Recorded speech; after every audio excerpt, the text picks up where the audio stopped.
Acara ini disponsori oleh Pemirsa ring tanggal 24 September danten kauningin wilangan pasien sede COVID-19 ring Bali. Sampun kali raina Bali nenten nguningayang pawahan pasien sede.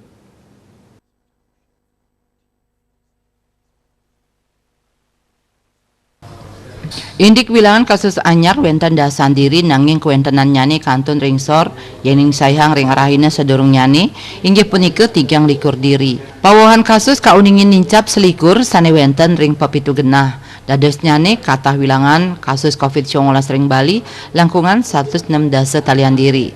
Pawohan kasus pinih akeh raos saking Badung antuk dasa diri. Selantur nyane dan pasar miwah buleleng suang-suang petang diri. Raris wenten Gianyar sani nguningayang kali diri tur Bangli wantah adiri. Kabupaten sane nenten nguningayang pawohan kasus inggih punika Jembrane, Tabanan, Klungkung, miwah Karangasem. Asa punika taler pasien kena kantun ringsor yening sayang sareng wilangan kasus harian.